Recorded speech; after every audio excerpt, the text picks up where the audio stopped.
जय हिंद, जय भारत। स्वागत है सभी व्यूअर्स का आपके अपने चैनल जन जागृति फैक्ट्स में। मैं सर्वेश मिश्रा। आज हम लोग चर्चा करने जा रहे हैं। प्रधानमंत्री श्री नरेंद्र मोदी जी ने रविवार को कांग्रेस पर प्रहार करते हुए कच्चा थीवी द्वीप जो है तमिलनाडु के पास में है, उसको तत्कालीन इंदिरा गांधी सरकार द्वारा श्रीलंका को सौंपा जाने की बात का जिक्र किया है, इस पर अपना बयान दिया है।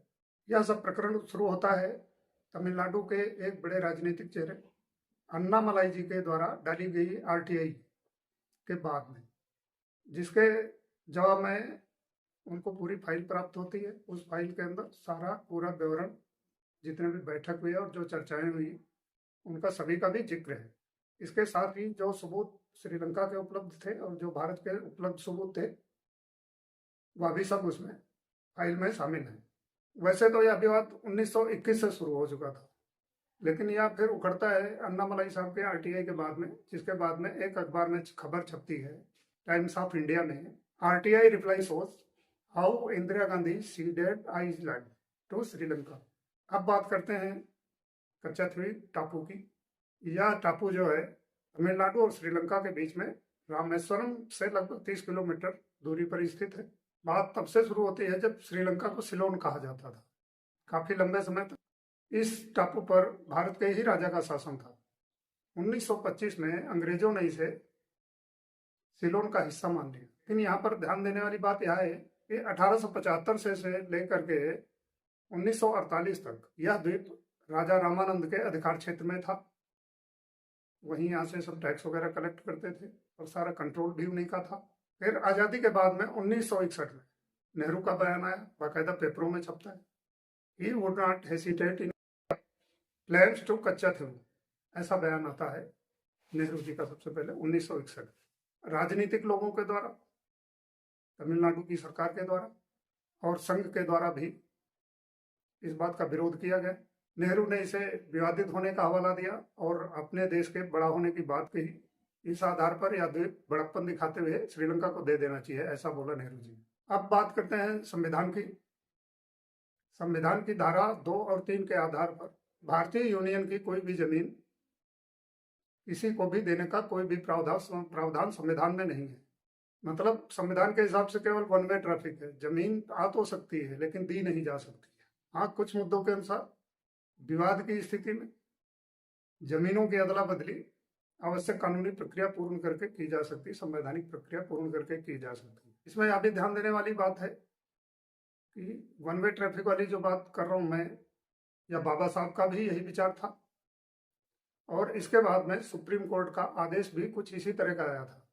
इस सब की नींव 1961 के नेहरू जी के बयान से पड़ी। जिस तरह से नेहरू जी ने ग्राउंड तैयार किया और बाद में इंदिरा जी ने इमरजेंसी के दौरान में सर्कुलर शब्द प्रियम्बल में घुसेड़ा, उसी तरह इसकी शुरुआत करके 1961 में नेहरू गांधी जी के बयान से इसका ग्राउंड तैयार किया जाता है। नेहरू साहब की मृत्यु के बाद में सरकार बदलती है, शास्त्री जी शासन में आते हैं। शास्त्री जी ने जो चर्च को जमीनें दी गई थी नेहरू जी के द्वारा, उनको भारत की संपत्तियां घोषित किया, जिस पर बाद में उनके बाद में कोई भी चर्चा नहीं हुई। इस विवाद के बाद में कुछ और विवाद हुए, जैसे पाकिस्तान से युद्ध हुआ, उसके बाद में रूस में समझौता हुआ। इन सब के बीच में ही शास्त्री जी की मृत्यु हो जाती है। कुछ लोग शास्त्री जी की मृत्यु को रहस्य बोलते हैं, लेकिन कोई भी रहस्य नहीं। रसिया में जो डॉक्टरों की टीम आई थी, उनकी जो हेड डॉक्टर थी, उसने साइन नहीं किया था उस रिपोर्ट के ऊपर। इसका मतलब कुछ तो गड़बड़ था।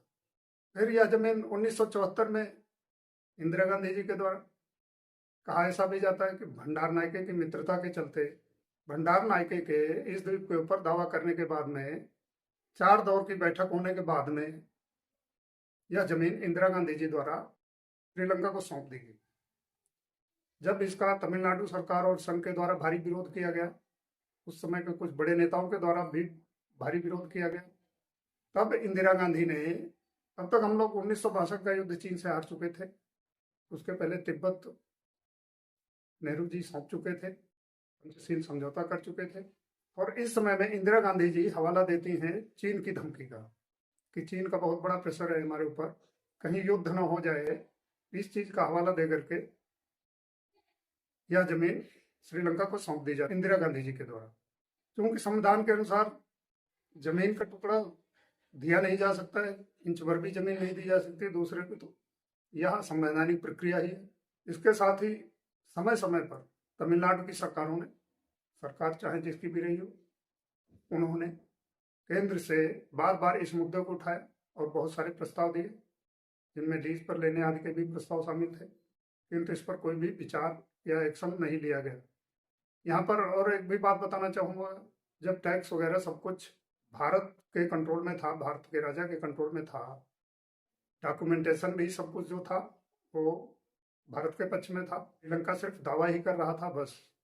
जब इंदिरा गांधी जी ने इस टापू को श्रीलंका को सौंपा, यह भी शर्त थी कि मछुआरे जो है वो यहाँ मछली पकड़ सकते हैं, जाल वगैरह सुखा सकते हैं, ये सब कर सकते हैं यहाँ पे। फिर धीरे धीरे क्रमशः श्रीलंका सरकार द्वारा वहाँ पर अपना नियंत्रण, गहरा नियंत्रण करना शुरू कर दिया जाता है। सबसे पहले मछुआरों के मछली पकड़ने पर प्रतिबंध लगाया जाता है।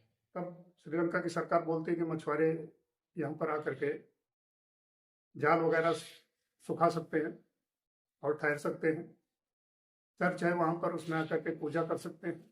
2009 तक उधर लिट्टे का भी कुछ दबाव था, जिसकी वजह से श्रीलंका इस मामले पर पूरी तरह नहीं लगा हुआ था। जब लिट्टे वाला प्रकरण खत्म हो जाता है श्रीलंका से, 2009 के बाद में श्रीलंका की तरफ से कहा जाता है कि यहाँ पर आ तो सकते हैं भारत के मछुआरे, जाल वगैरह सुखा सकते हैं, ठहर सकते हैं, चर्च में पूजा कर सकते हैं, लेकिन इसके लिए परमिशन लेकर के आना।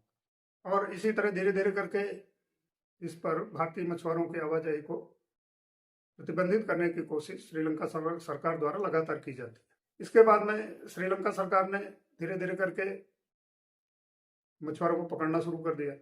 कई बार केंद्र सरकारों के सामने यह मुद्दा उठाए जाने के बाद भी इस पर कोई बातचीत या चर्चा नहीं हुई, कोई भी एक्शन नहीं किया गया। इस सब के संबंध में एक प्रकरण यह भी है, जिस समय रसिया उभर कर आ रहा था, विश्व शक्ति के रूप में उठ करके आ रहा था, तो रसिया का लगाव भारत की तरफ बहुत ज्यादा था। चर्चिल, विंस्टन और प्रेसिडेंट रूजवेल्ट के बीच में जो चिट्ठियां आदान प्रदान हुई, उनके हवाले से यह खबर आती है, एक षड्यंत्र के तहत रूस को भारत के नजदीक जाने से रोकने के लिए चर्चिल को यूएस प्रेसिडेंट रूजवेल्ट के द्वारा 50% खर्चा उठाने के लिए तैयार होने की बात भी कही जाती है। इसी तरह से तिब्बत भी छोड़े जाने का प्रकरण था, सब कुछ षड्यंत्र के तहत ही किया गया। नेहरू जी समझ पाए नहीं। तिब्बत जब छोड़ दिया नेहरू जी ने, तो उसके बाद में 1962 का युद्ध हुआ, क्योंकि भारत बॉर्डर पर आके खड़ा हो गया था। इस प्रकरण में भारतीय सेना के पास हथियारों की कमी, सरकार को चीन के द्वारा आक्रमण किए जाने के खतरे को देखते हुए सब प्रकार की रिपोर्ट सौंपी जाने के बाद भी उत्पन्न की गई यह स्थिति। बर्फ में लड़ने वाले क्लोथिंग भी नहीं थे भारतीय सेना के पास। इन सब के चलते भारत को बहुत बड़ा जान माल का नुकसान उठाना पड़ा और अक्साई चीन नाम की जगह और गंवानी पड़ी। तो यह था प्रकरण कच्चा थी टापू का, जिस पर डॉक्यूमेंटेशन आदि सब कुछ होने के बावजूद में, सब सबूत होने के बावजूद में भी, या तो मित्रता के चलते या फिर षड्यंत्र के चलते, जिसका ग्राउंड नेहरू जी 1961 में डाल गए थे, 1974 में इंदिरा गांधी जी ने श्रीलंका को या भारतीय जमीन संविधान के नियमों के उलट चल करके सौंप दी।